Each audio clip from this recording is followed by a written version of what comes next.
The stellar flyer gleamed under the artificial lights of the Terran space station, its sleek silver hull reflecting the bustling activities of the docking bay.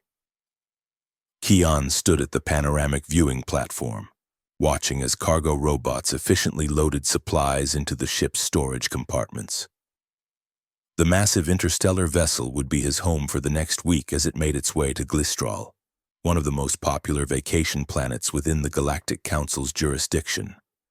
Keon checked his watch, a vintage mechanical timepiece that had been in his family for generations. Unlike most of his colleagues who relied exclusively on neural implants for timekeeping, he preferred the reassuring weight of the watch against his skin. It was almost time to board, and he was looking forward to the vacation he had delayed for 3 years. Working as a civil systems engineer on Earth's orbital platforms had consumed his life, and the accumulated stress of constantly maintaining critical infrastructure had begun to take its toll.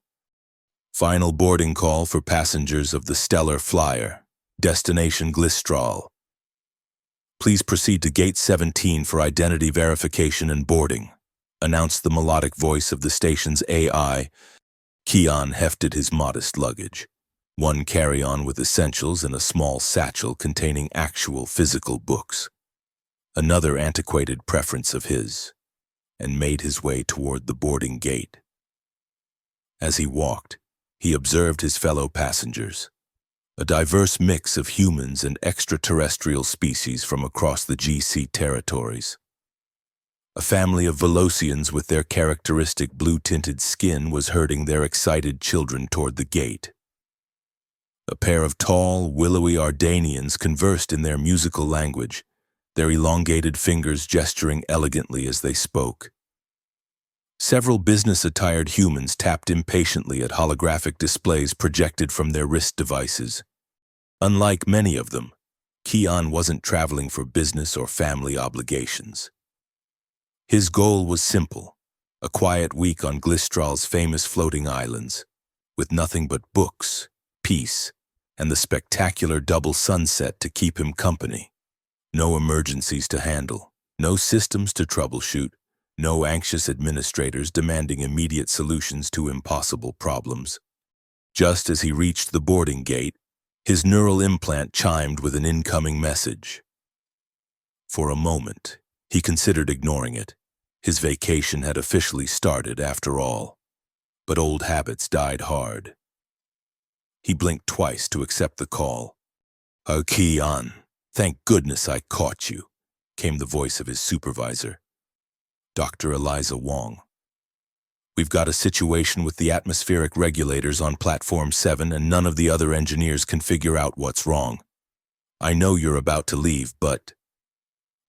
"I'm already boarding, Eliza," Kion interrupted, keeping his voice calm despite his frustration. "My replacement is Tariq. He's fully briefed on all systems, including the regulators. Have you called him?" A pause. "Well, no. But you know how these systems work better than anyone, and..." "Eliza," Keon said firmly, "I haven't taken a vacation in 3 years. The ship is boarding now. Tariq is extremely competent. He'll figure it out." He could almost hear her pouting through the neural connection. "Fine. But if he can't solve it, he will. Goodbye, Eliza. Enjoy your week without me." Keon terminated the connection before she could protest further, feeling only a slight twinge of guilt. He had earned this vacation, and he was going to take it. The boarding process was efficient, as expected from a premier GC transport. A scan of his retina, a quick DNA verification, and Kion was walking down the boarding tunnel toward the Stellar Flyer. As he stepped aboard, he was greeted by a ship attendant, a human woman with the distinctive silver uniform of elite galactic transport services. "Welcome aboard the Stellar Flyer, Mr. Keon," she said with a practiced smile. "My name is Sophia, and I'll be your primary contact during this journey. Your cabin is on Deck 7, Suite 42. Would you like me to escort you there?" "That won't be necessary," Keon replied with a polite nod. "I can find my way, Very well. Please note that our departure is scheduled in 30 minutes. The safety briefing will begin in 20. Enjoy your journey to Glistral. Keon made his way through the ship's elegant corridors, noting with professional approval the spotless surfaces and state-of-the-art design. The Stellar Flyer was one of the newest vessels in the elite fleet, equipped with the latest in propulsion, navigation, and comfort technologies. Its FTL drive was rumored to be the smoothest in commercial service, capable of traversing vast interstellar distances with minimal temporal distortion for passengers. His cabin exceeded expectations, a spacious suite with a comfortable sleeping area, a small lounge with actual physical books on a shelf, a thoughtful touch for those who had specified such preferences in their passenger profile, and a viewing wall that currently displayed the space station outside but could be configured to show any view from the ship's external cameras or pre-recorded scenery. Keon unpacked methodically, arranging his few possessions neatly in the provided storage spaces.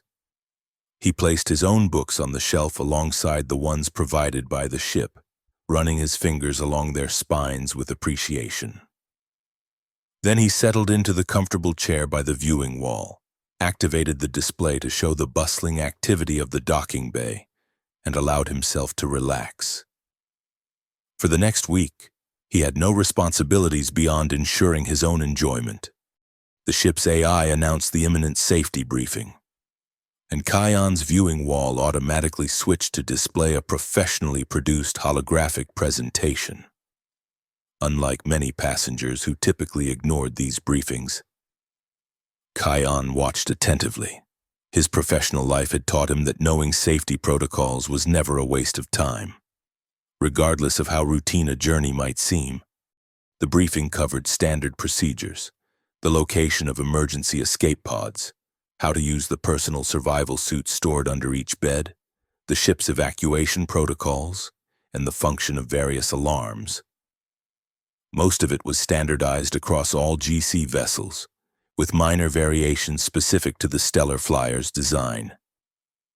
Keon mentally noted the location of the nearest escape pod, 2 corridors down, on the right, and the emergency medical station, 1 deck up, central corridor.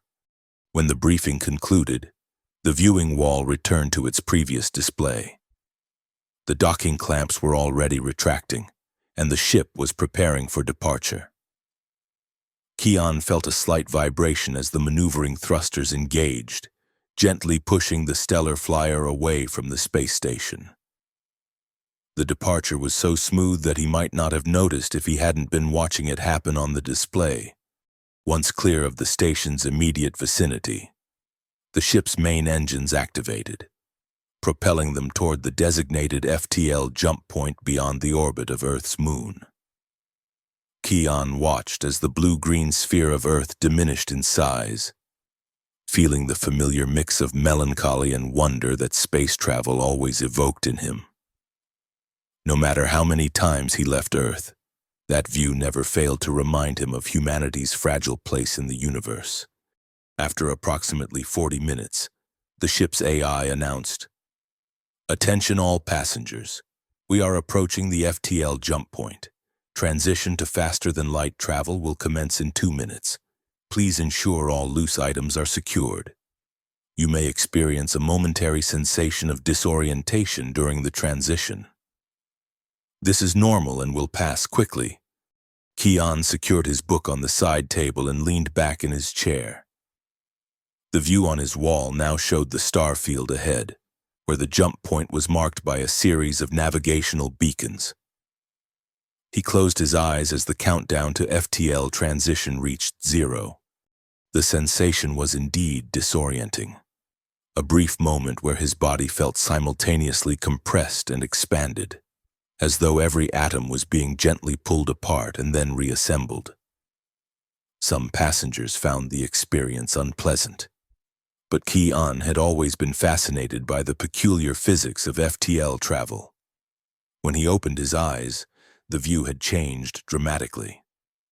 Stars were no longer distinct points but elongated streaks of light as the ship traveled through the distorted space-time of FTL transit. With the jump successfully completed, Keon decided to explore the ship. The stellar flyer boasted numerous amenities for its passengers: restaurants serving cuisine from across the galaxy, entertainment centers, recreation areas with simulated environments, and observation lounges offering spectacular views of FTL space. While many travelers immediately sought out these social spaces, Keon preferred to familiarize himself with the vessel's layout first. He walked the corridors methodically, creating a mental map of the ship's design.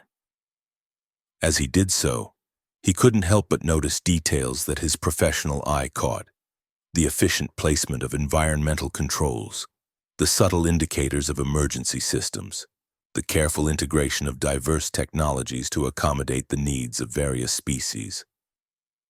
The stellar flyer was indeed an impressive feat of engineering. His exploration eventually led him to one of the main observation lounges, where floor-to-ceiling transparent aluminum panels offered an unobstructed view of the surreal patterns of FTL space. A few passengers were scattered throughout the lounge, some conversing quietly, others simply gazing out at the hypnotic light show outside. Keon found an unoccupied corner and settled into a comfortable chair. He pulled out one of his books, a historical account of early interspecies diplomacy following humanity's first contact with the Ardanians, and began to read. The juxtaposition of ancient history, barely a century old, with the futuristic view outside created a pleasant dissonance that helped him relax. He was several chapters into his book when a voice interrupted his reading. A physical book, how wonderfully retro. Keon looked up to see a human woman standing nearby, observing him with curious eyes. She appeared to be in her late 30s, with short auburn hair and the distinctive posture of someone accustomed to zero-gravity environments. "Oh, some technologies don't need improvement," Keon replied with a small smile, closing the book but keeping his place with a finger. The woman gestured to the empty seat beside him. "May I?" Keon nodded, though inwardly he felt a twinge of disappointment at the interruption of his solitude. "I'm Captain Lyra Chen. Well, off duty at the moment," she said, extending a hand. "I'm one of the navigators for this vessel." "Kayan," he replied, shaking her hand. "Civil systems engineer from Earth. A fellow technical mind. What brings you to Glistral, business or pleasure?" Definitely pleasure," Kayan said. "First vacation in 3 years." Captain Lyra's eyebrows rose. 3 years? You Terrans work too hard. Most GC guidelines recommend a minimum of 40 standard days of recreational time per orbital cycle. Kayan shrugged. Earth's orbital platforms are perpetually understaffed. Someone has to keep the systems running. Well, you've chosen an excellent destination for your overdue break. Glistral's floating islands are spectacular, especially during the dual sunset. She glanced at his book. Though it seems you might spend your vacation reading about work rather than actually relaxing. Early interspecies diplomacy isn't exactly my field, Kayan said, showing her the cover. Just a personal interest. Fascinating period. Captain Lyra nodded appreciatively.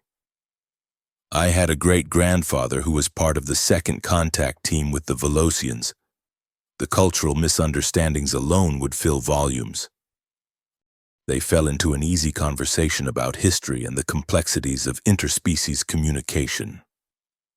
Despite his initial reluctance, Keon found himself enjoying the exchange. Captain Lyra was knowledgeable and shared his appreciation for the technical details that most people overlooked. After about 30 minutes, her wrist device chimed. She checked it and stood up. Duty calls. My shift starts in 10 minutes. It was a pleasure meeting you. Keon, enjoy your well-deserved vacation. Thank you. Safe navigating, Captain. As she walked away. Kion returned to his book, but found his attention wandering. He decided to get some rest instead. The journey to Glistral would take approximately 6 days in FTL, and he had plenty of time to read, explore, and relax. The next few days passed pleasantly. Kion established a comfortable routine: breakfast in his suite, morning exploration of a different section of the ship, lunch in one of the various dining areas. He particularly enjoyed the Ardanian cuisine with its subtle, complex flavors. Afternoon reading in the observation lounge, and evenings spent either watching entertainment programs in his suite or attending one of the ship's cultural presentations about Glistral and other GC worlds. He encountered Captain Lyra occasionally during his explorations and enjoyed their brief conversations. She seemed to appreciate his interest in the ship's systems and once even offered to show him the navigation center during her off-duty hours, though such areas were typically restricted to passengers. On the 4th day of the journey, Kion was having lunch in the Terran restaurant when the ship's AI made an announcement that caught his attention. For passengers interested in the technical aspects of interstellar travel, Chief Engineer Sorvin will be giving a presentation on the Stellar Flyer's propulsion and navigation systems at 1500 hours in Lecture Hall 2. All curious minds are welcome. Intrigued, Kion decided to attend.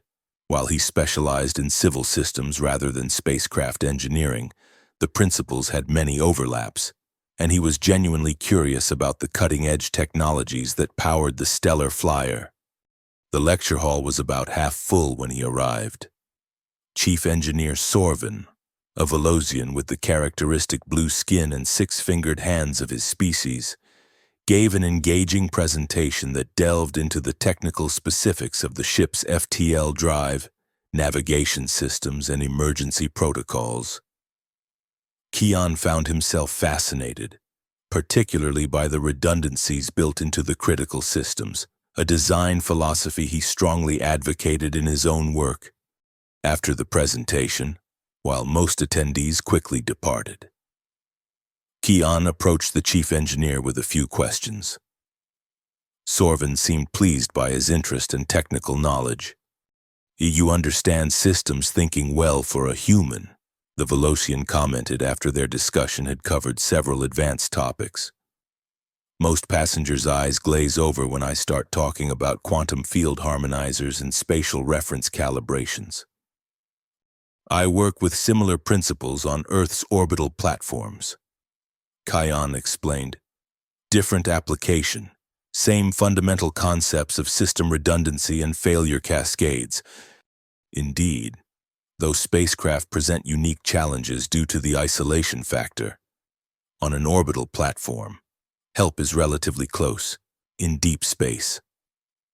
The engineer's expression became serious. "Well, we must be entirely self-sufficient. I noticed you mentioned triple redundancies for navigation but quadruple for life support." Kion observed, "Standard GC protocols only require triple for both."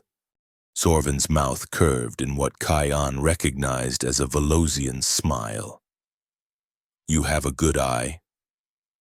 "Yes, it's an elite galactic transport policy that exceeds the standard after the Celestial Voyager incident 20 years ago. The company reevaluated all critical systems. They continued their technical discussion until Sorvin was called away to his duties. As Kion left the lecture hall, he felt a familiar satisfaction, the kind he experienced when engaging with complex systems and competent professionals who understood them. It was, he realized, the first time during this trip that he'd felt that particular pleasure without the accompanying stress of responsibility. The 5th day of the journey brought an unexpected change to the routine. Kion woke to a subtle but noticeable vibration running through the ship, not the catastrophic shuddering of a major malfunction, but the distinct sensation of systems operating slightly out of optimal parameters. As a systems engineer, he was attuned to such subtle cues that most passengers would never notice. Curious, He checked the ship's information panel in his suite. It showed all systems functioning normally, but Kion's instincts told him otherwise. The vibration had a particular frequency that suggested propulsion irregularities. He decided to visit the main observation lounge, wondering if the view of FTL space might show any visual indications of the anomaly he was sensing. As he walked through the corridors, he noticed that the usual hushed efficiency of the ship seemed unchanged. Either the crew was unaware of the issue, or they were handling it without alarming the passengers. The observation lounge was less crowded than usual. Kion found a spot near the transparent panels and studied the patterns of light outside. To his eye, the streaking effect of stars in FTL appeared slightly asymmetrical, confirming his suspicion that something was affecting the ship's propulsion or navigation. "You feel it too, don't you?" Kion turned to find Captain Lyra standing beside him, her expression professionally neutral but her eyes betraying concern. "The vibration," he confirmed quietly. "Propulsion system?" She glanced around to ensure no other passengers were within earshot before responding. "Navigation, actually. We're experiencing some anomalous readings in the stellar positioning array. Nothing critical," she added quickly. "But it's causing minor adjustments in our trajectory that you're feeling as vibration. Shouldn't the inertial dampeners compensate for that? They would if the navigation system recognized the adjustments as significant enough to trigger compensation. But the deviations are just below the threshold." She sighed. "Engineering is working on it. We've reduced our FTL velocity by 5% as a precaution, but it shouldn't delay our arrival by more than a few hours." Kion nodded, appreciating her honesty. "Thank you for not giving me the standard everything is fine speech." A small smile flickered across her face. "I recognize the look of a fellow technical professional who knows when something isn't quite right. Most passengers haven't noticed anything. Let me know if there's anything I can do to help." Kion offered, though he doubted a civil systems engineer would have much to contribute to spacecraft navigation issues. "I appreciate that, but I'm sure our team will resolve it soon. Enjoy the rest of your day." Kion. With a nod, Captain Lyra departed, presumably returning to her duties.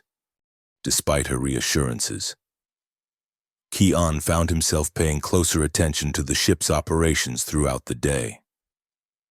The vibration continued, sometimes diminishing almost to imperceptibility, other times becoming pronounced enough that he noticed other passengers glancing around with mild concern. By evening, the ship's AI had made a brief announcement acknowledging minor technical adjustments that might cause slight sensory anomalies, but assuring everyone that all systems were functioning within normal parameters. The carefully worded message did little to alleviate Kion's professional suspicion that the issue was more significant than the crew was admitting. He was preparing for bed when his suite's communication panel chimed with an incoming call. It was Captain Lyra. "Kion, I hope I'm not disturbing you," she said when her image appeared on the screen. Her formal demeanor had been replaced by evident concern. "Not at all. Has the navigation issue worsened?" She hesitated before answering. "Yes. And it's not just navigation anymore. We're seeing cascading anomalies across several interconnected systems. Chief Engineer Sorvin asked me to inquire, completely unofficially, if you might be willing to offer a fresh perspective. Your systems integration experience might be valuable." Kion was surprised by the request. "I'd be happy to help, but I'm not familiar with spacecraft systems beyond the theoretical basics. Sometimes an outside perspective is exactly what's needed. Complex system failures often follow patterns that cross specialization boundaries." He considered for a moment. While he had been looking forward to his vacation, the engineer in him couldn't ignore a legitimate technical problem, especially one that potentially affected the safety of everyone aboard. "I'll come right away. Where should I meet you? Thank you. I'll send a crew member to escort you to engineering. Please be discreet. We don't want to cause unnecessary concern among the other passengers. 5 minutes later, a young human crew member in the silver uniform of elite galactic transport arrived at Kai-An's suite. The man, who introduced himself as Technician Morris, led Kai-An through service corridors that were not typically accessible to passengers. These utilitarian passageways were a stark contrast to the elegant public areas of the ship. Exposed conduits ran along the ceilings, and the walls were marked with technical diagrams and emergency procedure reminders. They eventually arrived at a secure door labeled Engineering Control Center. After a retinal scan and authorization code, Technician Morris ushered Kai-An inside. The Engineering Control Center was a hive of activity. Various crew members, both human and non-human, moved purposefully between workstations, their expressions tense. Holographic displays showed complex system diagrams with numerous sections highlighted in warning colors. Chief Engineer Sorvin stood at a central console, his blue fingers moving rapidly over the controls as he issued instructions to his team. Captain Lyra approached as soon as she noticed Kai-An's arrival. Thank you for coming. The situation has deteriorated in the past hour. Hey, what exactly are we dealing with? Kai-An asked, surveying the activity around him. She led him to a side console where they could speak more privately. It started with what appeared to be minor calibration issues in the stellar positioning array, essentially our GPS for FTL space. But now we're seeing failures in related systems, quantum field stabilizers, gravitational compensation matrices, even some life support subsystems. The pattern is unusual. Are cascading failures or simultaneous independent failures? Kai-An asked, his mind already analyzing possibilities. That's the strange part. They appear to be independent failures, but the statistical probability of so many critical systems developing problems simultaneously is virtually zero. Chief Engineer Sorvin joined them, his normally blue complexion now tinged with a grayish hue that Kai-An recognized as a sign of stress in Velocians. The diagnostic routines are showing no common cause, Sorvin said without preamble. Each system is failing in a way consistent with its own unique failure modes. Yet the timing suggests they must be connected. Kai-An frowned. Have you considered quantum entanglement degradation?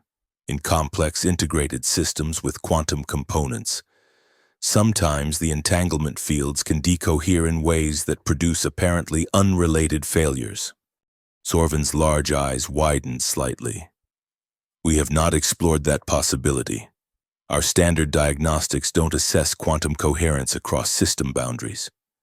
It's a relatively new field of study. Kai-An acknowledged. I encountered similar patterns during an orbital platform upgrade last year. The solution wasn't elegant, but it was effective. A complete power down and reinitialization of all quantum entangled components simultaneously. A full system restart? Captain Lyra looked alarmed. That would leave us without navigation, life support, and propulsion for several minutes at minimum. Normally, I'd never suggest it. Kai-An agreed. But if the quantum decoherence is spreading, the failures will continue to multiply until critical systems are compromised beyond recovery. Sorvin was already manipulating controls on his wrist device, presumably running simulations. The theory has merit. Our quantum field stabilizers were upgraded during the last maintenance cycle. If the integration was flawed, a sudden lurch interrupted their conversation as the ship shuddered violently. Warning alarms blared, and several holographic displays flashed red. Inertial dampeners failing, shouted a technician from across the room. FTL field destabilizing. Emergency drop to sublight, Sorvin ordered. All hands, prepare for transition shock. Captain Lyra grabbed Kai-An's arm. Brace yourself, this will be rough. The ship shuddered again, more violently this time. Keon felt a sensation of extreme vertigo as the Stellar Flyer's emergency systems forced an abrupt exit from FTL space. Despite the inertial dampeners, the transition was jarring enough to throw several crew members to the floor. Keon managed to maintain his footing by gripping a nearby console. As the ship stabilized in normal space, the alarms continued to blare. Emergency lighting activated, bathing the engineering control center in an eerie red glow. "Status report," Sorvin demanded. The responses came rapidly from around the room. "E-main propulsion offline. E-navigation systems compromised. Stellar positioning data corrupted. E-life support at 60% capacity and declining. E-communication array non-responsive. Auxiliary power at 80% and holding." Sorvin turned to Captain Lyra, his expression grim. "We've lost primary control of most critical systems. Auxiliary systems are functioning, but I cannot guarantee for how long." Captain Lyra's professional composure was remarkable as she processed this information. "Current location?" A navigation technician responded. "Based on last reliable positioning data before failure, we're approximately 2.7 light-years from Glistrol, in an uncharted sector with no known hazards." "What about your quantum decoherence theory?" Captain Lyra asked Kion. "Could a system restart still work?" Kion studied the diagnostic displays, which now showed widespread failures across virtually all ship systems. "The situation has progressed beyond what I initially suspected. A simple restart might not be sufficient now." Sorvin was rapidly working at his console. "Our primary system management protocols have been compromised. The automation routines that would normally handle emergency procedures are not responding." "And what about manual overrides?" Kion suggested. The chief engineer's expression became even more troubled. "Manual overrides would normally be an option, but our engineering staff is trained primarily on automated systems. The manual procedures are not well practiced." Kion understood the implication. Modern spacecraft were so thoroughly automated that manual operation was considered a last resort, and many crew members had limited experience with such procedures. It was a vulnerability he had often warned about in his own field, the over-reliance on automation creating a skills gap that could prove disastrous in emergencies. "There must be documentation," he said. "Emergency procedure manuals, technical specifications, something—" "Of course," Sorvin replied, sounding slightly defensive.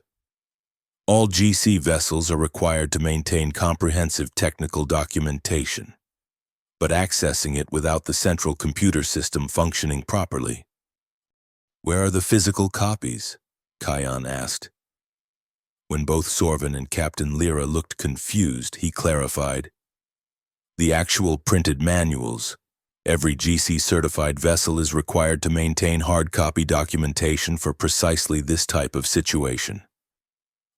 "The emergency documentation vault," Captain Lyra realized. "Deck 2, Section 7, but it hasn't been accessed in, well, possibly since the ship was commissioned.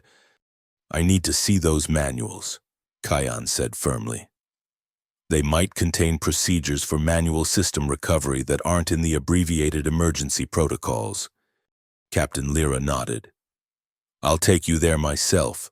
Sorvin, continue attempting to stabilize the systems we still have control over, and initiate the passenger emergency protocol. Level 2 for now. I don't want to cause panic, but they need to be prepared in case the situation deteriorates further." As they left the engineering control center, Kion could hear the ship-wide announcement beginning. "Attention all passengers. This is Captain Lyra. We are experiencing technical difficulties that have necessitated an exit from FTL travel. As a precautionary measure, we ask that all passengers return to their suites and remain there until further notice. This is not an emergency situation, but standard safety protocols require. The corridors were already filling with confused and concerned passengers as Kion and Captain Lyra made their way toward Deck 2. They used crew passages where possible to avoid the growing crowds, but occasionally had to navigate through public areas where passengers were asking questions that the crew members were clearly not prepared to answer. "How bad is it really?" Kion asked quietly as they entered a service elevator. Captain Lyra's professional facade cracked slightly, revealing genuine worry. "Bad. The ship's systems are failing in ways our engineers have never encountered. Without navigation, we're effectively lost in space. Without communications, we can't call for help. And if life support continues to degrade..." She didn't need to finish the thought. Kion understood the implications all too well. The Stellar Flyer, for all its advanced technology and luxury, was currently little more than a metal box floating in the void between stars. The emergency documentation vault was located in a secure area of Deck 2, behind a heavy door with both electronic and mechanical locks. Captain Lyra placed her palm on the scanner, then entered a complex code on the keypad. When the electronic lock failed to respond, she sighed and reached for an actual physical key hanging on a chain around her neck. "Old school," she explained as she inserted the key into a concealed lock.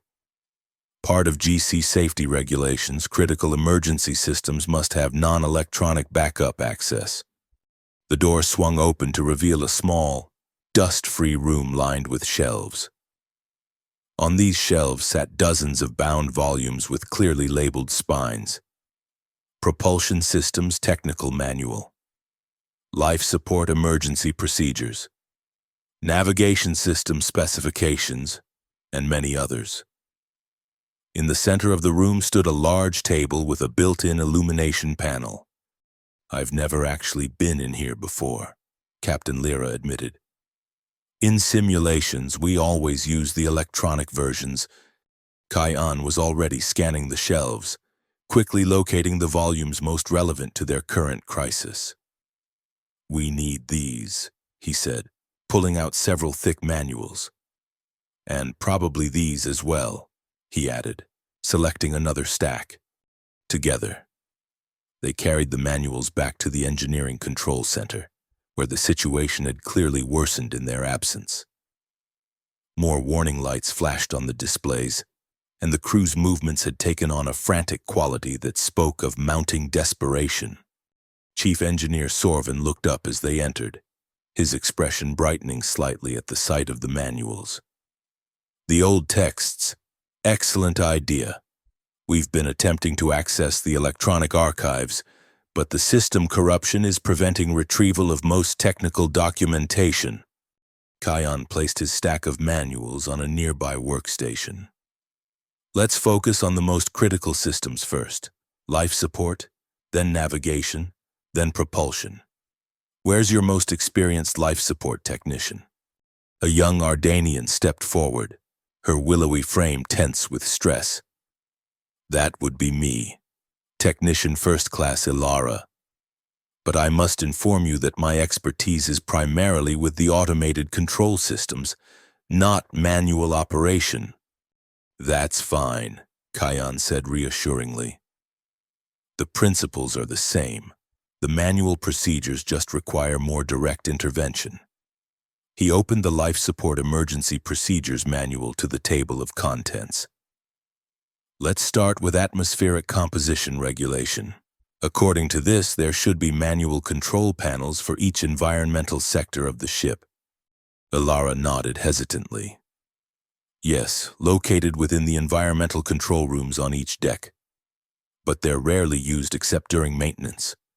"Show me," Kion requested, as Ilara led Kion to the nearest environmental control room. Captain Lyra organized the remaining engineering staff into teams, each assigned to a different critical system and armed with the appropriate manual. The atmosphere was tense but becoming more focused as the initial shock of the system's failure gave way to purposeful action. The environmental control room was a compact space filled with monitoring equipment and control panels. Most of the displays were dark or showing error messages. But Kion's attention was drawn to a section of the wall that looked different from the rest. Older, with physical switches and analog gauges rather than holographic interfaces. The manual controls, Ilara confirmed following his gaze. They're maintained as a backup but rarely used. Kion opened the life support manual to the section on manual atmospheric regulation. According to this, we need to check the current composition readings first, then adjust the oxygen and nitrogen mix manually for each sector. Together, they worked through the procedure, with Kion reading from the manual and Ilara operating the controls. The process was slow and cumbersome compared to the automated systems. But gradually, the atmospheric composition stabilized. And we'll need to repeat this for each environmental sector, Kion explained, and someone will need to monitor these gauges continuously and make adjustments as needed. I can train my team on the procedure, Ilara said, her confidence growing as she became more familiar with the manual controls. They returned to the engineering control center, where similar progress was being made with other systems. Sorvin had located the manual navigation backup systems and was working with his team to establish their current position using stellar cartography, a method that relied on identifying visible stars and calculating position based on their relative positions. Captain Lyra was coordinating the efforts, ensuring that each team had the resources they needed and that information was shared efficiently. When she saw Kion, she approached with a grim expression.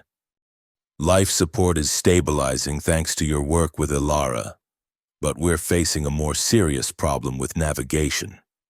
Even with manual stellar cartography, we can't pinpoint our location precisely enough to plot a course to Glistral or any other known system. What about the emergency beacon? Kion asked. Can we at least signal for help? The communication array is completely non-responsive, she replied. We're effectively blind, mute, and lost in space. Kion considered the problem. What about the auxiliary communication systems? There should be independent emergency transmitters separate from the main array. Captain Lyra's eyes widened slightly. You're right. The emergency protocols mention them, but... She hesitated. I'm ashamed to admit it, but I'm not familiar with their operation or even their exact location. Check the communication systems manual, Kion suggested. It should have detailed specifications and procedures. They located the relevant manual, and sure enough, it contained information about 3 independent emergency transmitters located in different sections of the ship. Each was designed to operate autonomously from the main systems, with its own power supply and simplified controls.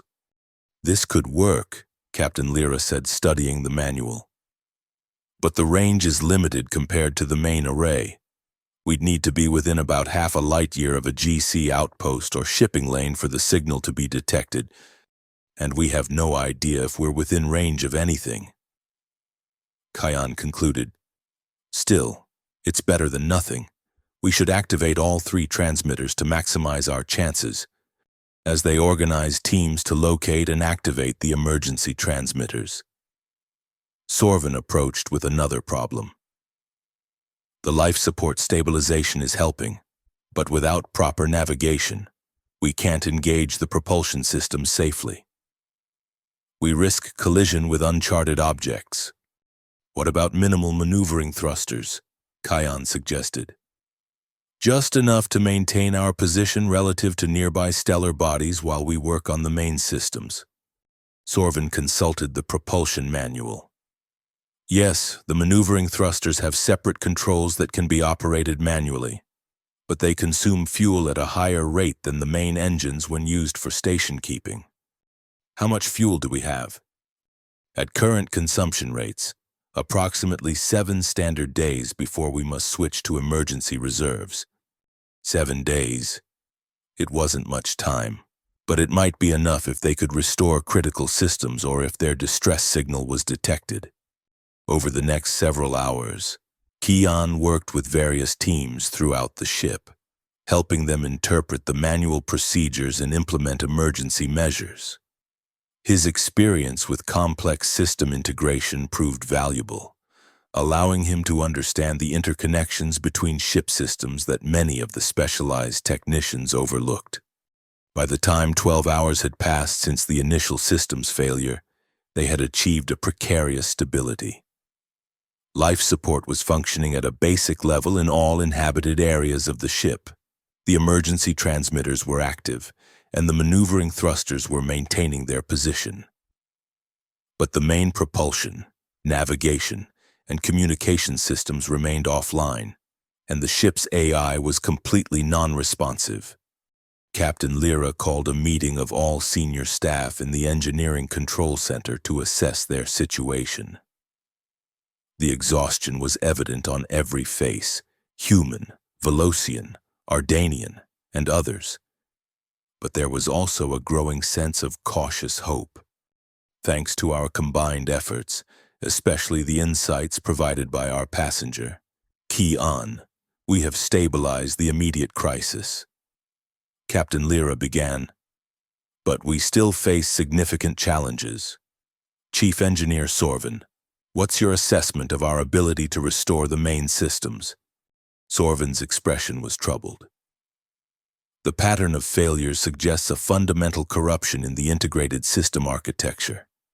The quantum field harmonizers appear to have generated a cascading decoherence effect that has compromised virtually all automated systems. Manual backups are functioning, but they represent a fraction of the ship's full capabilities. Can the corruption be purged? Asked the ship's security officer, a stern-faced human woman. Possibly, but it would require a complete power down of all systems simultaneously, followed by a cold restart from the emergency archival data.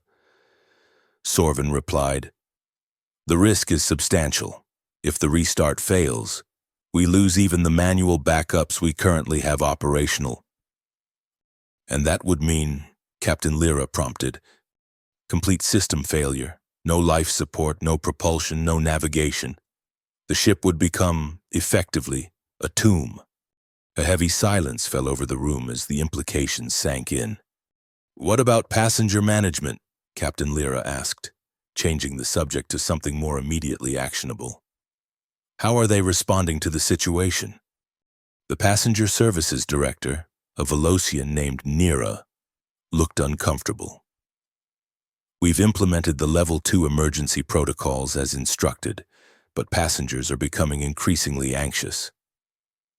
The explanation of technical difficulties is wearing thin, especially as they notice the emergency lighting and reduced life support functionality. Some are demanding to speak with the captain or chief engineer. We can't afford to create panic, Captain Lyra said firmly. But we also can't keep them in the dark indefinitely.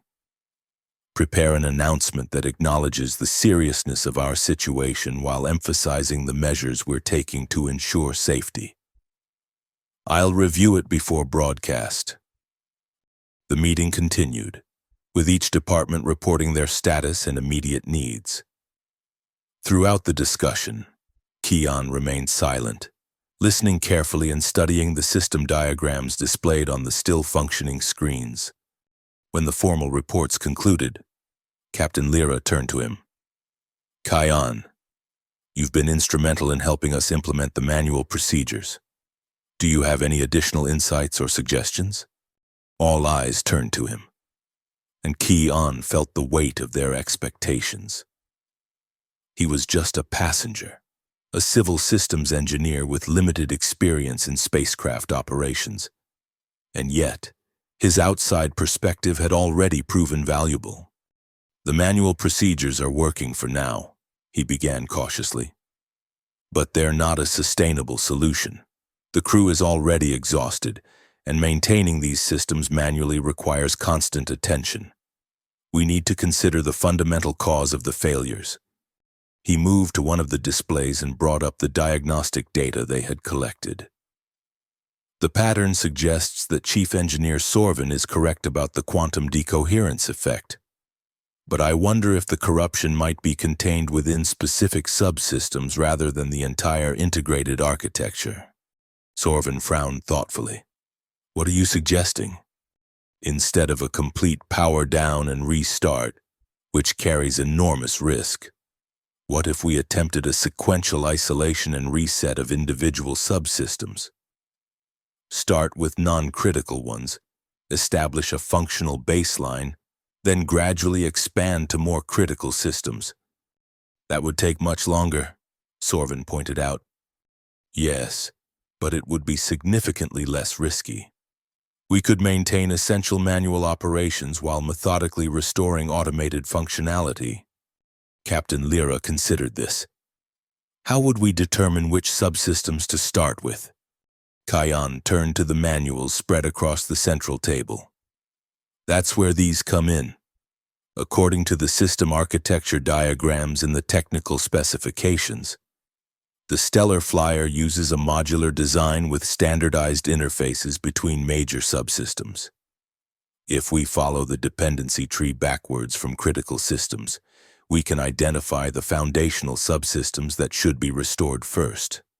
He opened one of the thicker manuals to a detailed system architecture diagram. Look here. The environmental monitoring subsystem is relatively self-contained but interfaces with multiple critical systems. If we could restore that functionality, it would provide reliable data to support manual operations while we work on more complex systems. The senior staff gathered around the diagram, and a technical discussion ensued. By the end, there was cautious agreement that Kion's approach offered the best balance of risk and potential benefit. I will implement this strategy.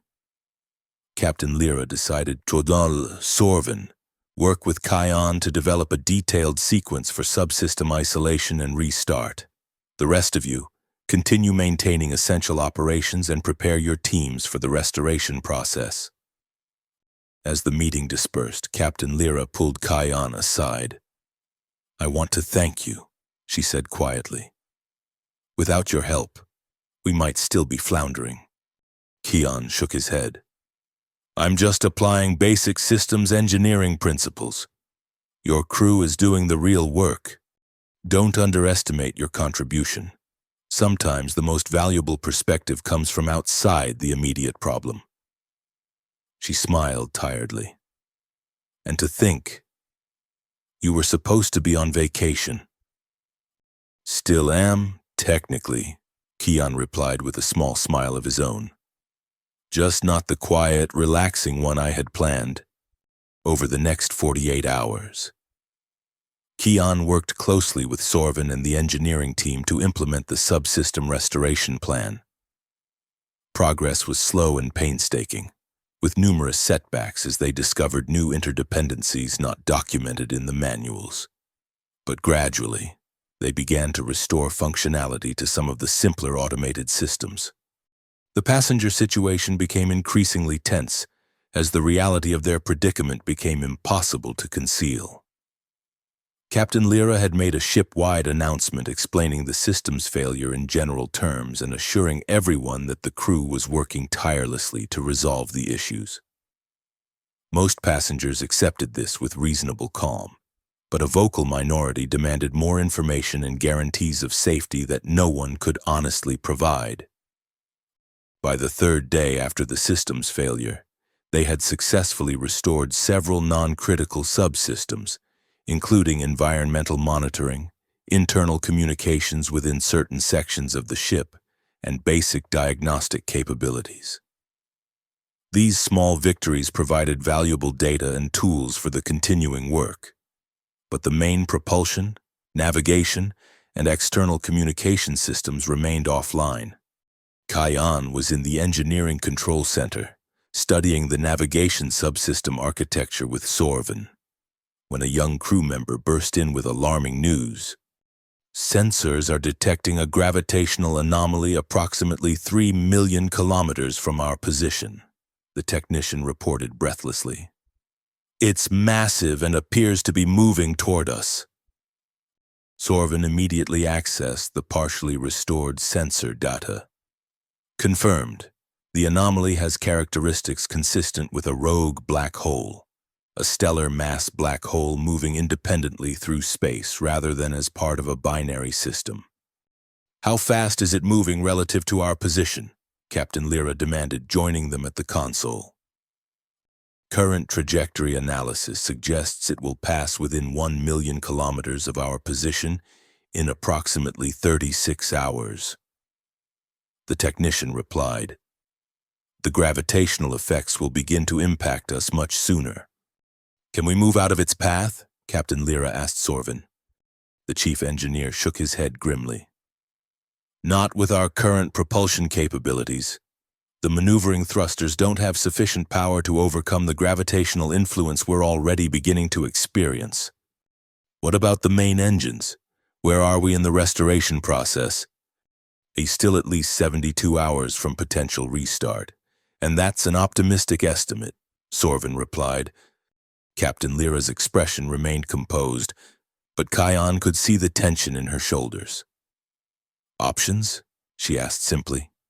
A heavy silence fell over the engineering control center as the implications became clear. With inadequate propulsion and no way to call for help, the stellar flyer and everyone aboard faced a grim fate.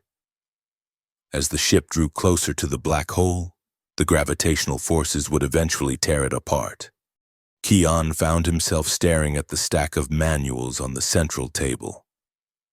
Something had been nagging at him since they began the restoration process, a reference in one of the older manuals that seemed out of place with the current ship's specifications. May I see the propulsion system manual again? He asked suddenly. Sorvin handed him the thick volume, and Kion quickly flipped to a section he had noticed earlier but dismissed as irrelevant. Now, with the threat of the black hole looming, the information took on new significance. Look at this, he said, pointing to a technical diagram. According to this manual, the Stellar Flyers class of vessels was originally designed with an emergency propulsion system independent of the main engines, essentially a massive chemical rocket that could provide thrust even if all other systems failed. Sorvin frowned. I'm not familiar with such a system on this ship. That's because it was removed from later models in favor of additional luxury accommodations. Kion explained, continuing to read. But according to the ship's original specifications listed here, the structural mounting points and fuel lines for the emergency system were incorporated into the fundamental design and would have been prohibitively expensive to remove entirely. Are you suggesting the emergency propulsion system might still be installed? Captain Lyra asked, a hint of hope entering her voice. Not installed, but possibly installable. Kion clarified. If the mounting points and fuel pathways are still part of the ship's structure, and if the necessary components are available in storage or could be repurposed from other systems. Sorvin was already accessing the ship's structural diagrams on one of the functioning displays. The mounting points are indeed still present, he confirmed after a moment of study. Designated as legacy structural elements in the current specifications. And the fuel lines? Kion prompted. More analysis from Sorvin. Sealed but still in place, running from the auxiliary fuel storage to what is now the secondary cargo hold on Deck 4. Captain Lyra looked between them, her professional demeanor giving way to cautious optimism. Are you saying we could potentially install an emergency propulsion system that might get us away from the black hole? Potentially, Kion emphasized. It would require components we may not have, and even if we could assemble something, it would be extremely risky. The forces involved are enormous, and without proper testing, it's still better than certain destruction, Captain Lyra pointed out. Sorvin, assess the feasibility immediately. What components would we need? What do we have available? And how quickly could it be assembled? The engineering control center became a hive of renewed activity as Sorvin organized his team. To investigate the possibility, Keon continued studying the manual, looking for any details that might help them understand the original emergency propulsion system's design and requirements. Hours later, Sorvin presented his findings to Captain Lyra and Kion in a private meeting. "The news is mixed," the chief engineer began. "The structural elements and fuel pathways are indeed intact, and we have sufficient chemical propellant in the auxiliary tanks. However, we lack several critical components for the propulsion system itself, specifically the high-pressure injection assembly and the thrust vectoring mechanism." "Could those components be fabricated or adapted from other systems?" Kion asked. Sorvin hesitated. "Possibly. The materials fabrication unit in engineering is still functional, though limited to basic components. For more complex elements..." He paused, then continued reluctantly. "We might be able to repurpose components from the escape pods." Captain Lyra's expression hardened. "The escape pods are our last resort for passenger safety." "I understand, Captain," Sorvin said solemnly. "But in the current situation, the pods would be of limited use. They lack the propulsion capacity to escape the black hole's gravitational influence if we wait much longer. And their life support systems are designed for days, not the potentially years it might take for rescue if we simply evacuate the ship here in uncharted space." The ethical dilemma was clear. Sacrifice the designated emergency systems for a chance to save the entire ship, or preserve them knowing they might ultimately prove useless. After a long moment of thought, Captain Lyra nodded decisively. "Proceed with the assessment. Determine exactly which components would be needed from the escape pods and whether the fabrication would be feasible within our time constraints. But understand, I will not make a final decision until I have absolute clarity on the risks and potential benefits."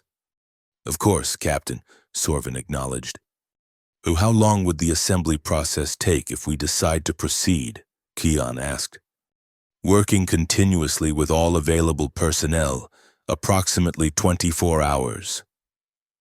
Sorvin estimated, "which would leave us very little margin for error with the black hole approaching.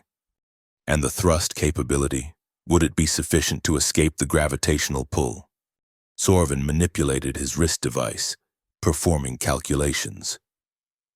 "Based on the specifications in the manual and our current mass, yes, but only if we initiate the burn within the next 30 hours.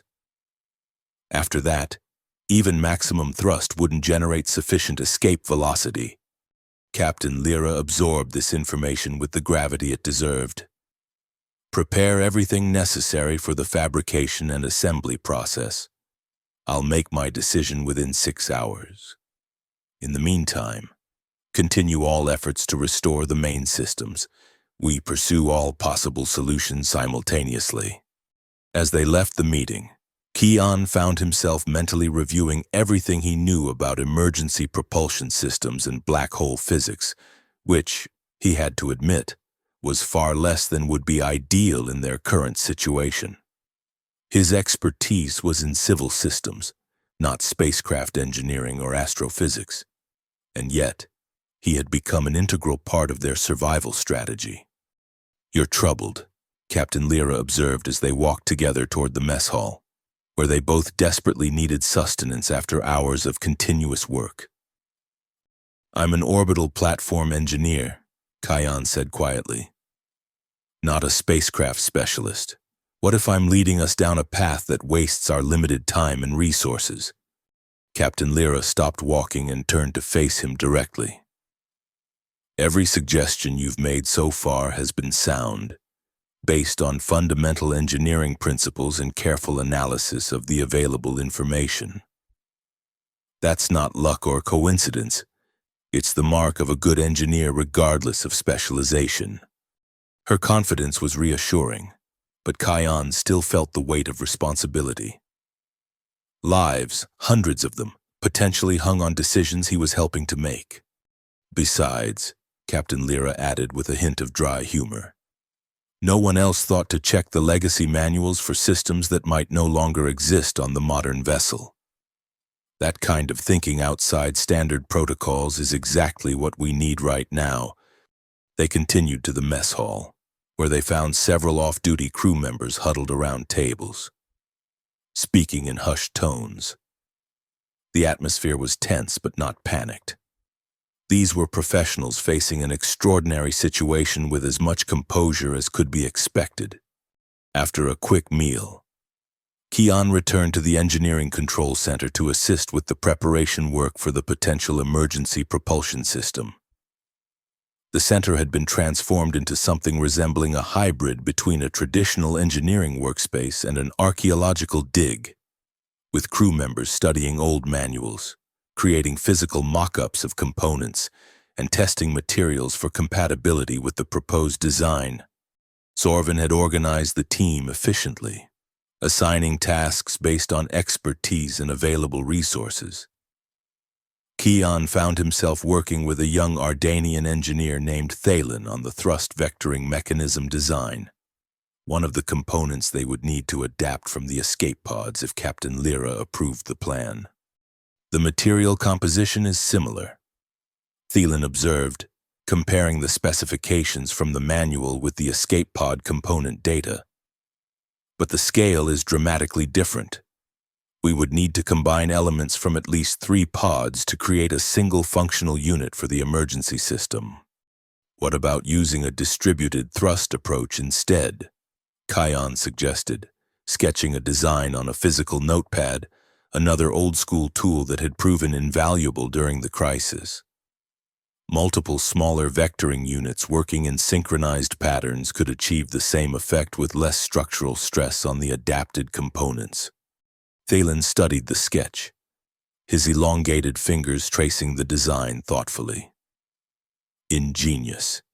It would require more complex control systems, but those could be largely mechanical rather than electronic, reducing our dependence on the compromised computer systems. They continued refining the design, along with dozens of other engineers working on different aspects of the emergency propulsion system. The atmosphere in the engineering control center was one of focused intensity. Everyone understood the stakes and the limited time available.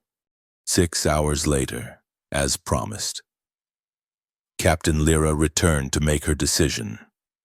She had spent the intervening time consulting with other senior officers, reviewing all available data on the approaching black hole, and considering the ethical implications of repurposing the escape pods. The engineering control center fell silent as she entered, all eyes turning to her expectantly. After careful consideration of all factors, she began without preamble. I have decided to proceed with the emergency propulsion system installation. The safety of all aboard this vessel is my primary responsibility, and this plan offers the best chance of survival for everyone, not just a fortunate few who might access the escape pods in time. A palpable sense of relief swept through the room, followed immediately by renewed purpose as everyone prepared to implement the plan they had been developing. A chief engineer, Sorvin, will coordinate the overall installation process. Captain Lyra continued. Each team has specific assignments detailed in the project plan he has developed. We have approximately 24 hours to complete the installation and initiate the burn before the gravitational forces become too strong to overcome. She paused, her gaze sweeping across the assembled crew members. I won't minimize the challenges ahead or the risks involved. We are attempting something unprecedented with limited resources and no opportunity for testing. But I have full confidence in each of you and in our collective ability to overcome these obstacles. Her eyes met Kayon's briefly, and he saw in them a complex mix of emotions, determination, concern, and a silent acknowledgement of their shared responsibility in this moment of crisis. Let's get to work, she concluded simply. The next 24 hours were a blur of intense activity throughout the ship. The necessary components were carefully removed from selected escape pods. The materials fabrication unit operated continuously to produce connecting elements and structural supports, and the engineering team worked in shifts to ensure progress continued without interruption. Ki-an found himself moving between different teams, offering suggestions where his systems integration experience proved useful, and learning rapidly about spacecraft-specific engineering from the professionals around him. Despite the dire circumstances, there was something exhilarating about the collaborative problem-solving taking place. Minds from different species and technical backgrounds coming together with a single purpose. Passenger management became increasingly challenging as the installation process necessitated disruptions to various ship services. Captain Lyra had made the difficult decision to inform the passengers about the approaching black hole and the emergency measures being undertaken. Judging that transparency was essential to maintain cooperation during the final hours of preparation, most passengers responded with remarkable composure, though fear was evident in their questions and expressions. Some even volunteered to assist with non-technical aspects of the preparation, helping to secure loose items throughout the ship and distribute emergency supplies in case the propulsion system didn't perform as hoped. With 6 hours remaining before the calculated point of no return, the emergency propulsion system was nearing completion. The massive chemical rocket assembly now occupied what had previously been the secondary cargo hold on Deck 4, connected to the ship's structural frame at the legacy mounting points and linked to the auxiliary fuel tanks through the reactivated fuel lines. Ki-an stood with Sorvin and Captain Lyra in the newly established Emergency Propulsion Control Center, a hastily configured room adjacent to the cargo hold where the manual controls for the system had been installed. "Final system check is underway," Sorvin reported, studying the analog gauges and mechanical indicators that had been installed to monitor the propulsion system's status independent of the ship's compromised electronic systems. "Fuel pressure is within acceptable parameters. Thrust vectoring mechanism is responding to control inputs. Structural integrity sensors show no concerning stress patterns." "What's your assessment of our chances?" Captain Lyra asked quietly, pitching her voice so only Sorvin and Ki-an could hear. The chief engineer considered for a moment before responding. "The system is fundamentally sound, based on proven technology. The adaptations we've made are unorthodox but mechanically valid. If the structural frame holds during initial thrust application and the vectoring system maintains stability, I believe we have approximately a 70% chance of achieving sufficient velocity to escape the black hole's gravitational influence." It wasn't the certainty anyone would have preferred, but given the circumstances, it was remarkably hopeful. "And if the burn is successful, what then?" Ki-an asked. "We'll be moving away from the black hole, but still without main navigation or communication capabilities. One crisis at a time," Captain Lyra replied with a thin smile. "If we survive the next few hours, we can resume our efforts to restore the primary systems, and the emergency transmitters continue to broadcast our distress signal. Once we're clear of the black hole's interference, there's a much better chance of it being detected." The final preparations continued as the black hole's gravitational effects became increasingly noticeable. The ship's structural frame creaked occasionally as tidal forces created subtle distortions, and loose objects had to be secured as the effective gravity began to vary slightly in different sections of the vessel. With 2 hours remaining before the calculated burn time, Captain Lyra made a ship-wide announcement. "Attention all passengers and crew. This is Captain Lyra. In approximately 2 hours, we will activate the emergency propulsion system in an attempt to escape the gravitational influence of the approaching black hole. During the burn, which will last approximately 15 minutes, you will experience significant acceleration forces. Please secure yourselves in your designated crash positions as instructed by the crew. Emergency harnesses have been distributed to all cabins and common areas. It is imperative that you follow all safety instructions precisely.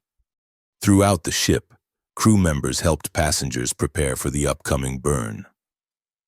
The acceleration would be substantially more intense than anything the ship's original inertial dampening systems had been designed to handle, and without those systems functioning, the physical force would be transmitted directly to everyone aboard.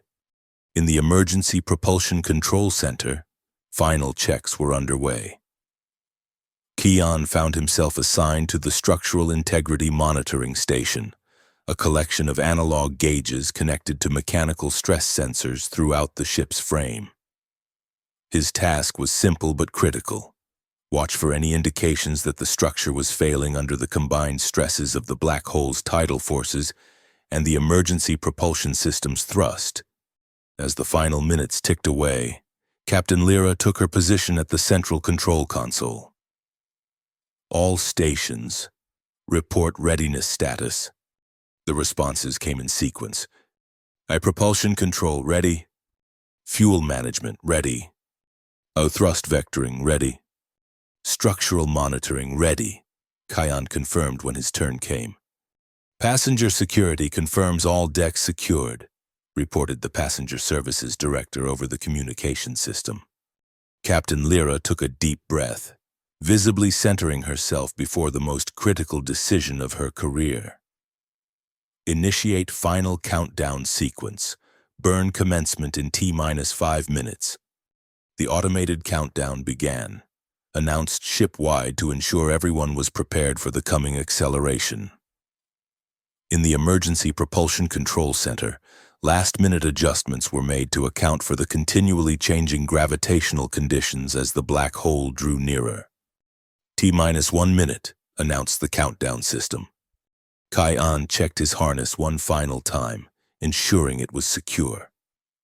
His eyes remained fixed on the structural integrity gauges, watching for any concerning trends. T-30 seconds. Captain Lyra's hand hovered over the manual ignition control, a physical lever that would initiate the chemical reaction in the propulsion system's combustion chamber. T-10 seconds. 9, 8. The ship creaked ominously as a particularly strong gravitational wave passed through it. 7, 6, 5. Kion saw several of the structural integrity gauges spike briefly, then settle back into the acceptable range.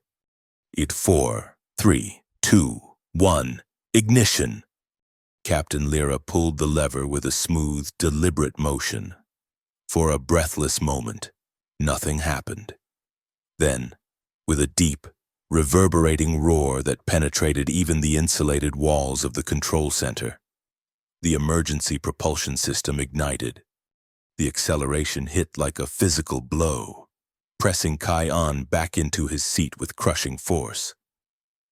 The gauges on his console fluctuated wildly as the ship's structure absorbed the massive stresses of fighting against the black hole's gravitational pull while accelerating in the opposite direction.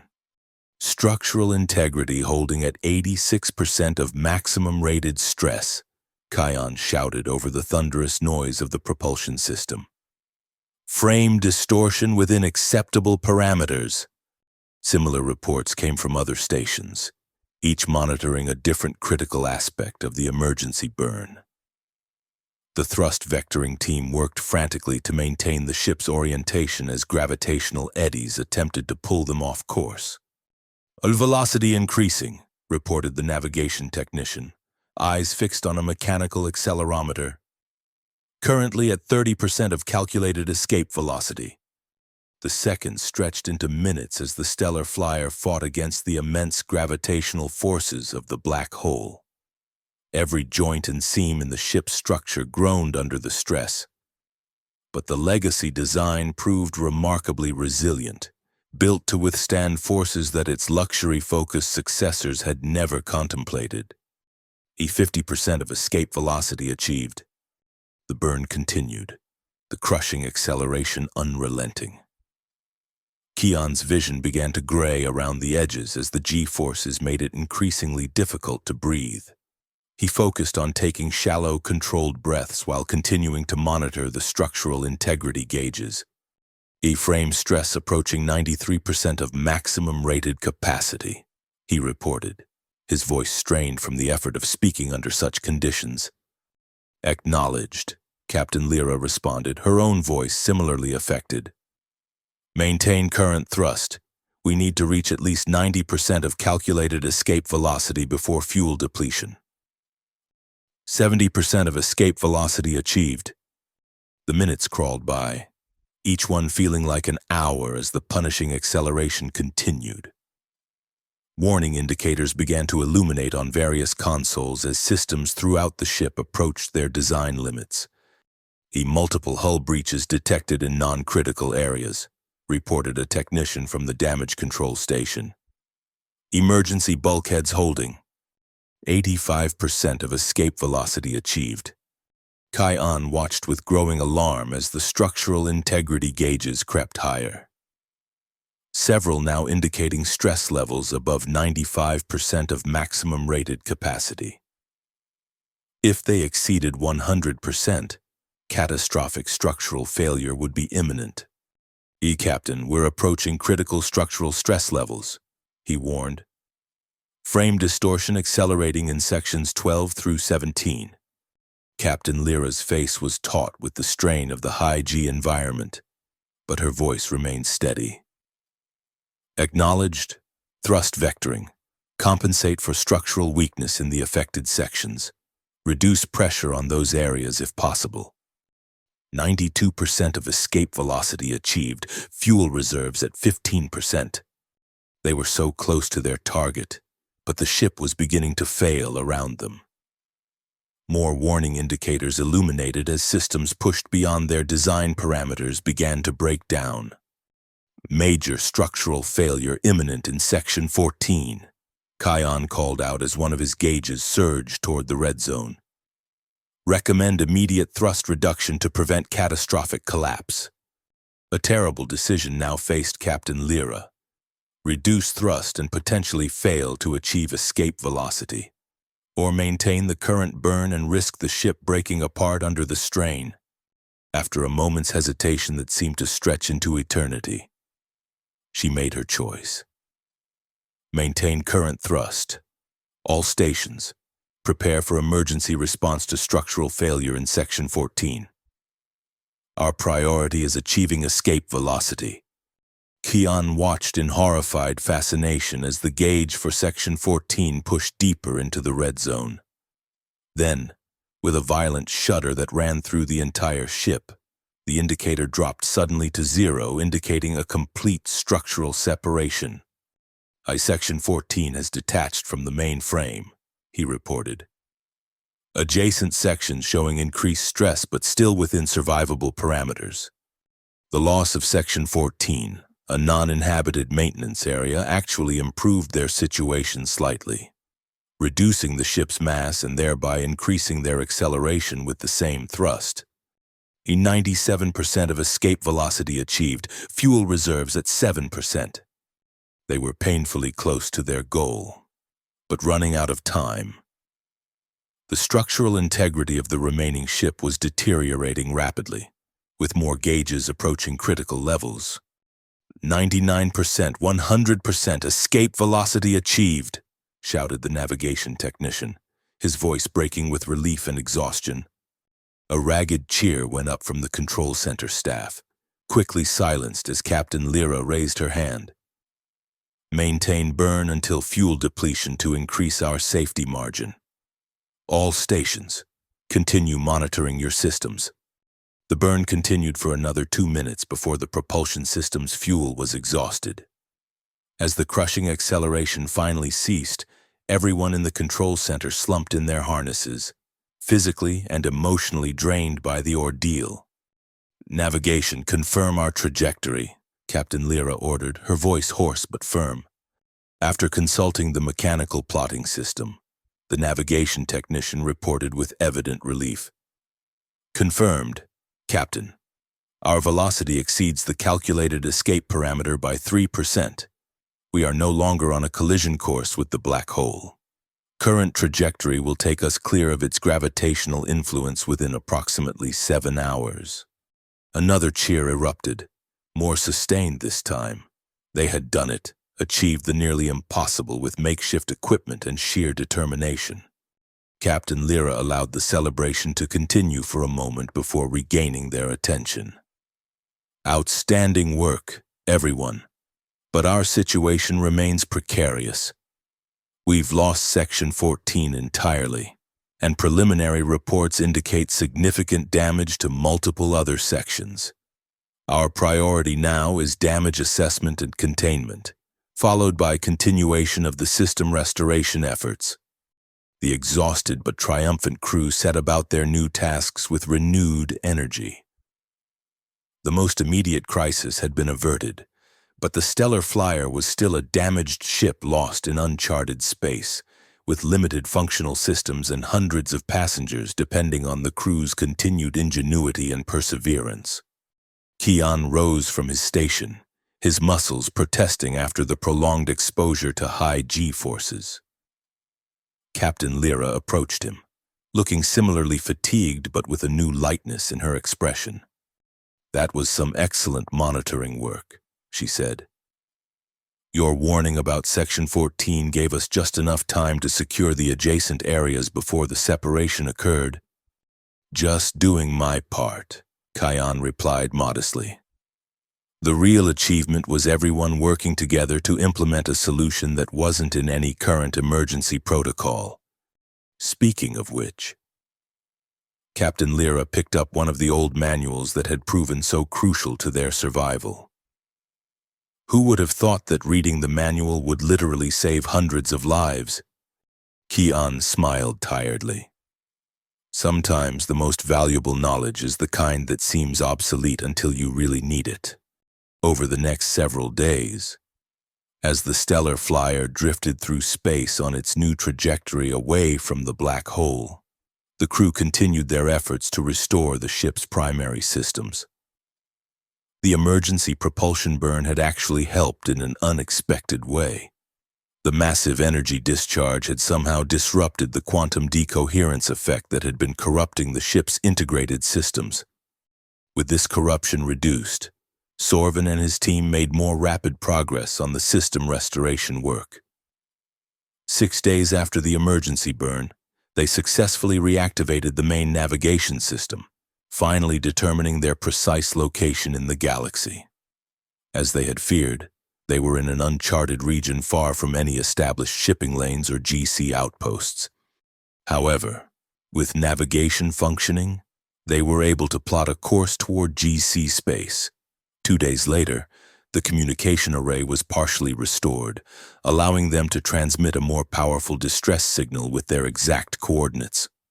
That signal was detected by a GC patrol vessel, which diverted to render assistance. After 15 days adrift in space, the Stellar Flyer's passengers and crew finally saw another ship approaching, a sight that prompted tears of relief and celebration throughout the vessel. The GC patrol vessel, the Celestial Guardian, was equipped to provide emergency technical assistance and supplies. With their help, the Stellar Flyer's main propulsion system was sufficiently repaired to allow low-speed travel to the nearest GC outpost, where more comprehensive repairs could be undertaken.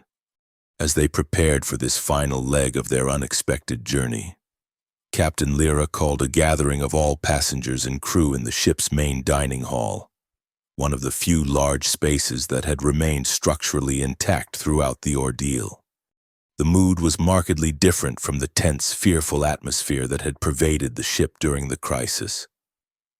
Now, there was a palpable sense of relief, gratitude, and even pride among those who had faced potential destruction together and survived against overwhelming odds.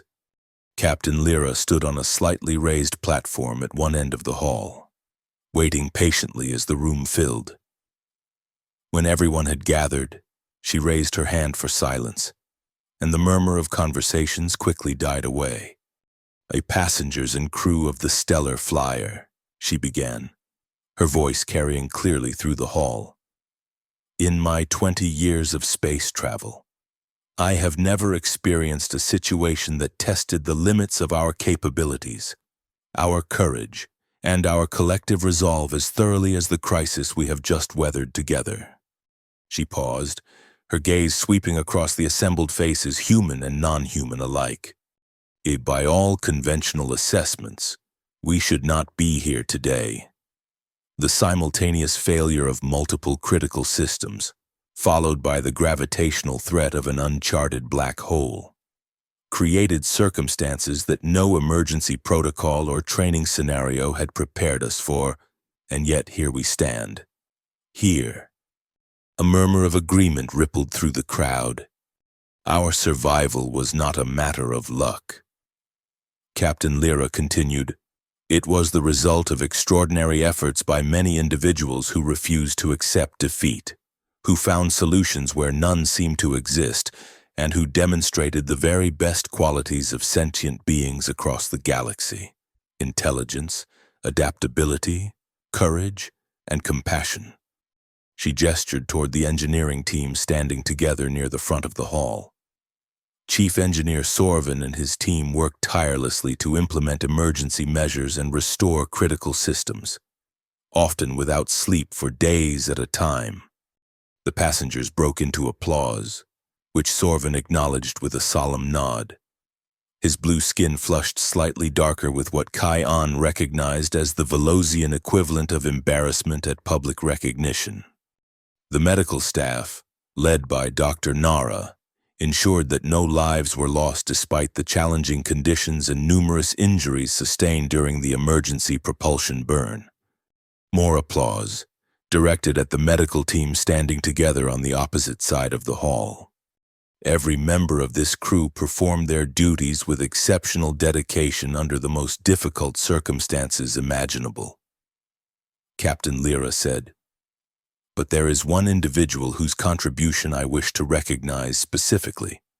Someone who was not a member of our crew, but a passenger whose knowledge, insight, and calm approach to crisis proved invaluable to our survival." Ki-An, who had been standing unobtrusively at the back of the hall, felt a sudden wave of discomfort as Captain Lyra's gaze found him. "Ki-An," she called, extending her hand in invitation. "Would you please join me?" All eyes turned to him, and after a moment's hesitation, Ki-An made his way through the crowd toward the platform. He had never sought recognition or attention. In fact, he typically avoided both whenever possible. But he understood the importance of this moment for the collective morale of everyone aboard. As he reached the platform and stepped up beside Captain Lyra, the hall erupted in applause again, more sustained this time. Ki-An nodded awkwardly in acknowledgement, feeling his face grow warm. Ki-An boarded our ship as a passenger, a civil systems engineer from Earth seeking a quiet vacation. Captain Lyra explained when the applause subsided. Instead, he found himself volunteering his expertise during our darkest hours. It was Kai-An who recognized the pattern of systems failures and proposed the sequential restoration approach that ultimately proved successful. It was Kai-An who discovered the existence of the legacy emergency propulsion system in the old manuals that no one else had thought to consult. And it was Kai-An who monitored the structural integrity during the emergency burn, providing crucial warnings that prevented catastrophic failure. She turned to face him directly. "In short, without your contributions, it is unlikely that any of us would be here today. On behalf of the crew and passengers of the Stellar Flyer, I extend our deepest gratitude." The applause that followed was deafening, accompanied by various species-specific expressions of appreciation. Ardanian musical trills, Velocian resonant humming, and human cheers all blending into a cacophony of gratitude. When the noise finally subsided, Ki-An felt compelled to speak, though public addresses were far from his comfort zone. "Thank you, Captain Lyra," he began hesitantly, his voice initially soft before gaining strength. "But I was just one person among many who contributed to our survival. The real hero of this situation was something far more humble, something we often take for granted in our age of advanced technology and automated systems. He paused, reaching into his pocket and withdrawing one of the worn technical manuals that had become his constant companion during the crisis. "This," he said, holding up the manual. "The accumulated knowledge of generations of engineers, the careful documentation of systems and procedures, the foresight to maintain physical records even in a digital age. These are the true foundations of our survival." Keon looked around the room, making eye contact with various crew members who had worked alongside him during the crisis. When all our advanced technology failed us, it was the basic principles of engineering and the careful recording of those principles that gave us the tools to survive. I simply read what was written and applied what I knew. The real achievement belongs to everyone who contributed to creating these resources and to everyone who worked together to implement the solutions they contained. He held the manual higher. So if there's a lesson in our experience, perhaps it's this. Never underestimate the value of fundamental knowledge, carefully preserved and readily accessible, especially when everything else fails. Sometimes, the simplest question is the most important one. Have you tried reading the manual? A ripple of laughter passed through the crowd, releasing some of the emotional tension that had built up during the ceremony. Captain Lyra smiled, taking the manual from Kion's hand and holding it up herself. "Indeed, and I'm pleased to announce that Elite Galactic Transport Services has already instituted a new fleet-wide protocol requiring all crew members to undergo refresher training on manual system operations and emergency procedures. Sometimes progress means recognizing the enduring value of established practices." The gathering continued with expressions of gratitude from various passengers, followed by a communal meal that, despite being assembled from the ship's dwindling supplies, became a celebration of survival and shared experience. As the event wound down, Keon found himself approached by countless passengers and crew members, all wanting to express personal thanks or share their experiences during the crisis. Though such social interactions would normally have exhausted him, he found himself genuinely touched by the connections that had formed through their shared ordeal. Later that evening, as the Stellar Flyer prepared for the final leg of its journey to the GC outpost, Keon stood alone in the observation lounge, watching the stars through the transparent panels. The view was different now. They were in an unfamiliar sector of space, and the star patterns held no recognition for him. Yet there was a strange comfort in the unfamiliarity, a reminder that they had faced the unknown and survived. He heard footsteps approaching and turned to see Captain Lyra entering the lounge. She had changed out of her formal uniform into more casual attire, though she still carried herself with the natural authority of a ship's captain. "I thought I might find you here," she said, joining him at the viewing panel. "Avoiding the ongoing celebrations?" Keon smiled slightly. "Just taking a moment to appreciate the quiet. It's been in short supply lately." "Indeed it has." She gazed out at the stars for a moment before continuing. "The GC patrol vessel captain informed me that our story is already spreading throughout Council space. By the time we reach Glistral, we'll likely be greeted as minor celebrities." Keon grimaced at the thought. "That wasn't part of my vacation plan." Captain Lyra laughed softly. "No, I imagine it wasn't. Don't worry, I've already instructed our public relations team to respect the privacy of any passenger who wishes to avoid the attention, including you." "Thank you," he said with genuine relief. They stood in companionable silence for a while, watching the slow drift of stars as the ship moved at sublight speed toward its destination. "What will you do when we reach Glistral?" Captain Lyra asked eventually. "Continue with your original vacation plans?" Keon considered the question.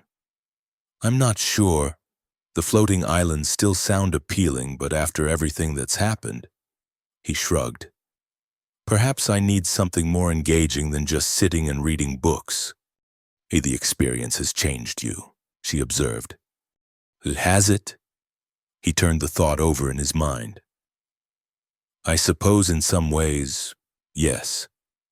I've always preferred quiet stability, predictable systems, problems with clear solutions. This crisis forced me out of that comfort zone entirely. And yet you thrived under the pressure, Captain Lyra pointed out. Many people panic in crisis situations. You became calmer, more focused. Maybe because I was treating it like any other system problem, just with higher stakes.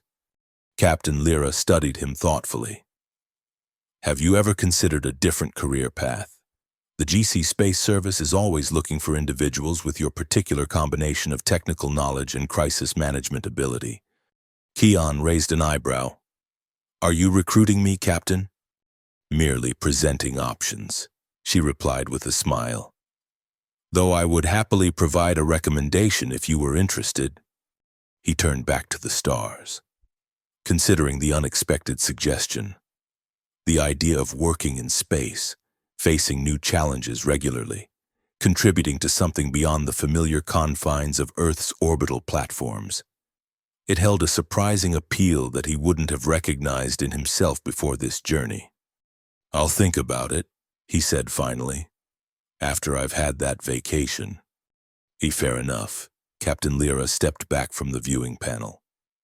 I should return to my duties. We're scheduled to dock at Outpost Zeta 7 in approximately 18 hours, and there are numerous preparations to be made. As she turned to leave, Keon called after her. Captain Lyra? She paused, looking back at him. Thank you for trusting my suggestions during the crisis. It couldn't have been easy to place such confidence in a passenger you barely knew. Her expression softened. In crisis situations, you quickly learn to recognize genuine capability. You demonstrated yours from the first moment you offered assistance. She smiled again. Besides, anyone who still carries a mechanical watch and reads physical books clearly appreciates the value of reliable, time-tested technologies. That suggested a mind I could trust when all our fancy systems were failing. With a final nod, she departed, leaving Kian alone with the stars and his thoughts. The remaining journey to Outpost Zeta 7 passed uneventfully. A welcome change after the harrowing experiences of the previous days. When they finally docked, the passengers and crew of the Stellar Flyer were greeted with the kind of reception usually reserved for returning heroes, which, in a sense, they were. GC officials, medical teams, technical specialists, and news media representatives crowded the arrival area. As Captain Lyra had predicted, their story had preceded them, capturing the imagination of people throughout Council space. The image of a luxury liner facing down a black hole with jury-rigged equipment and sheer determination had a dramatic appeal that transcended species and cultures. True to her word, Captain Lyra had arranged for Kian and any other passengers who preferred privacy to disembark through a secondary access point, away from the main reception. From there, they were escorted to comfortable accommodations within the outpost while arrangements were made for the continuation of their journeys.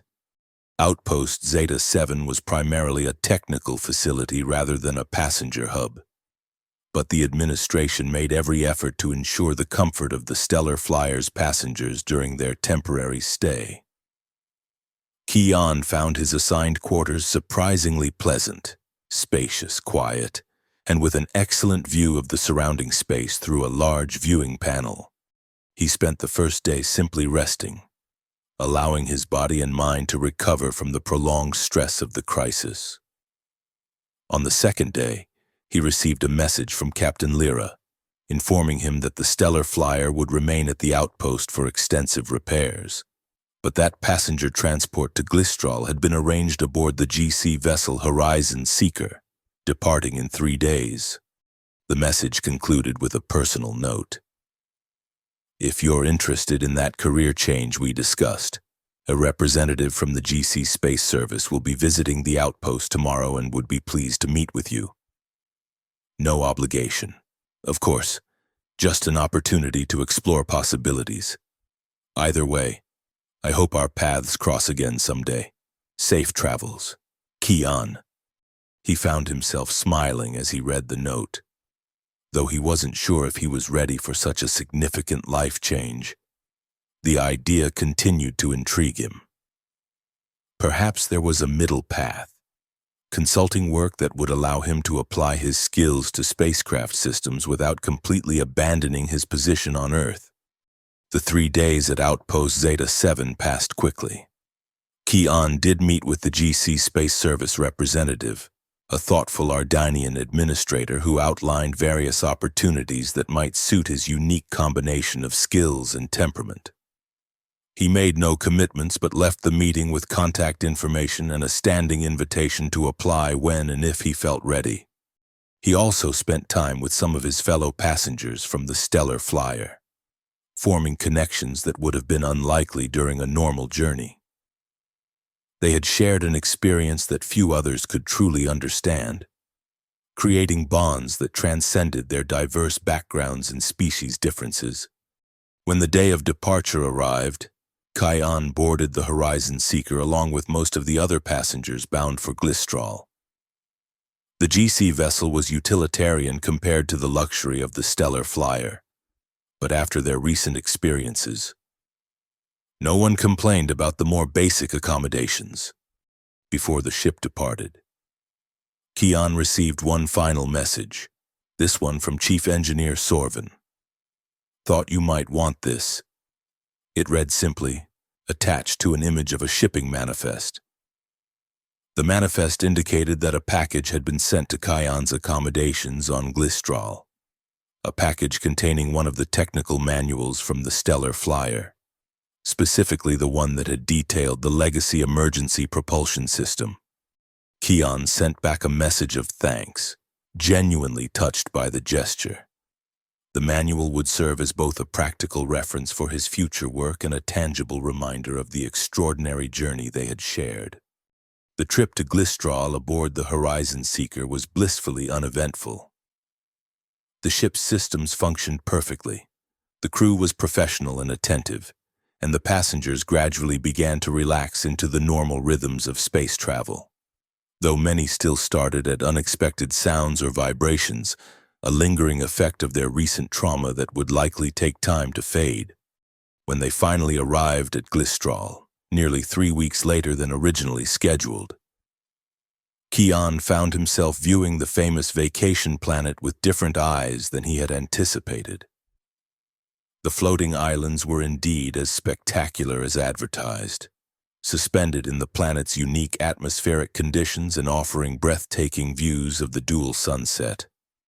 But rather than seeing them merely as a peaceful retreat, he found himself appreciating the engineering challenges they represented and the ingenuity of their design. He checked into his prearranged accommodations, a private suite on one of the smaller, quieter islands, and found the promised package from Sorvin waiting for him. The manual was well worn, its pages bearing the marks of frequent handling during the crisis, but it had been carefully bound in a protective cover with an inscription on the inside. To Keon, a reminder that sometimes the most valuable solutions are found in the most overlooked places. With gratitude, the crew of the Stellar Flyer. Keon placed the manual on the shelf in his suite, alongside the books he had brought for his vacation reading. Then he stepped out onto the private balcony that overlooked the spectacular vista of floating islands against the backdrop of Glistral's multicolored sky, as he watched the first of the system's 2 suns beginning its descent toward the horizon. Keon reflected on the extraordinary journey that had brought him here. He had boarded the Stellar Flyer seeking escape from responsibility and challenge, only to find himself at the center of a crisis that demanded every bit of his knowledge and problem-solving ability. The experience had changed him, subtly but significantly. The quiet vacation he had planned no longer seemed quite as appealing as it once had. There was a universe of complex systems out there, each with its own challenges and solutions, and he had discovered a previously unrecognized satisfaction in applying his skills to problems that really mattered. His neural implant chimed with an incoming message, the first he had received since arriving on Glistral. For a moment, he considered ignoring it, as he had intended to do with any work-related communications during his vacation. But curiosity won out, and he blinked twice to accept the call. "Kian," came the voice of his supervisor, Dr. Eliza Wong. "I hope your vacation is going well. I wouldn't contact you unless it was important, but we've received an unusual request that specifically mentions you." "What kind of request?" he asked, watching as the sun's edge touched the distant horizon, beginning the spectacular light show that Glistral was famous for. The Galactic Council's Interstellar Safety Commission is forming a special task force to review emergency procedures and manual override systems for all GC-registered spacecraft. Apparently, there was some incident with a passenger liner that highlighted significant vulnerabilities in current protocols. They've requested your participation as a consultant based on a recommendation from someone named Captain Lyra. Kian smiled, watching the sunset's colors spreading across the sky. "When would they need me to start?" "Not until after your vacation," Eliza assured him. They were very specific about that. Something about the importance of rest and recovery after significant stress. "I see," Kian said, still smiling. "Tell them I'll consider it." "Consider it? This is a prestigious opportunity, Kian. The GC rarely invites Earth engineers to—" "I'll do it," he interrupted, making the decision as he spoke. "But I'm going to enjoy my vacation first. The task force can wait a week." "Of course," Eliza said, sounding relieved. "I'll convey your acceptance. Enjoy the famous Glistral sunset. I've heard it's spectacular." "It is," Kian confirmed, watching as the second sun began its own descent, creating complex patterns of light and shadow among the floating islands. "But so are a lot of things I never really noticed before." After ending the call, Kian continued watching the sunset, appreciating both its natural beauty and the complex atmospheric conditions that created it.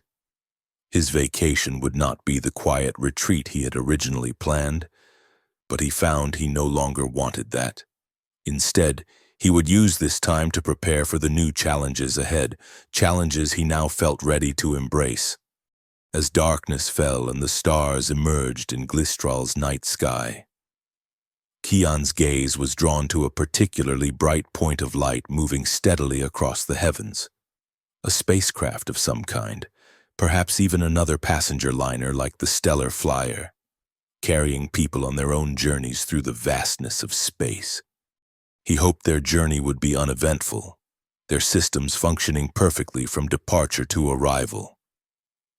But if not, if they encountered their own unexpected crisis, he hoped someone aboard would think to ask that simple, crucial question that had saved hundreds of lives. "Have you tried reading the manual?"